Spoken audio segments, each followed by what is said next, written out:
Мынау бір банка джем. Осының арқасында Фрейзер Доерти өзінің алғашқы миллионын тапты. Ол кезде жасы 20-ға да толмаған. Фрейзер джем бизнесін 14 жасында бастады. Әжесінен тосап қайнатуды үйреніп, оның рецептілерін жаттап алды. Осыны пайдаланып қалай табыс тапсам болады деп ойланған Фрейзер алғашқы қайнатқан тосабын достары мен көршілеріне сатқан. Ол жаңа рецептілер ойлап тауып, сатылымын арттыра берді. Аптасына 1000 банка джем өндіре бастағанда жаңа деңгейге шығу керек екенін түсінді.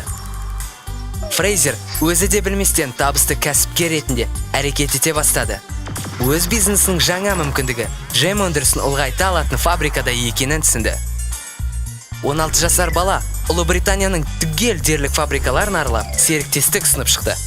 Джем шығару идеясын естіген ересек бизнесмендердің бірі таң қалса, енді бірі ашуланды да. Бірақ Фрейзер алған бетінен қайтпай, сәтсіздіктің бәрін еңсеріп шықты, фабрика табылды. Ал содан кейін оған бәсекедегі не екенін түсінуге тура келді. Сол кезде нарықта джем шығаратын 100-ден аса өндіруші болған. Бірақ ол сатып алушыларға ерекше бір қасиеті бар өнім ұсынды. Ол шығаратын джем таза жеміспен жасалып, 100%-ға табиғи өнім болды. Бұл инновация еді. 2 жылда Фрейзер Доерти Супер Джем бірегей брендін қалыптастырды. Ол бизнесін өз ас үйінде бастаған, ал қазір оның байлығы $2 миллион аса бағаланады.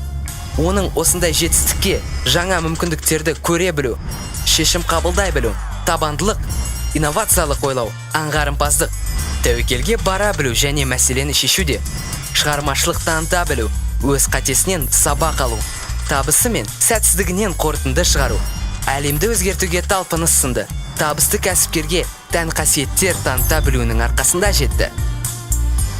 Оған қоса, Фрейзер бизнесті аздан бастауға және тәжірибелі бизнесмендерден кеңес сұраудан тартынбауға кеңес берді.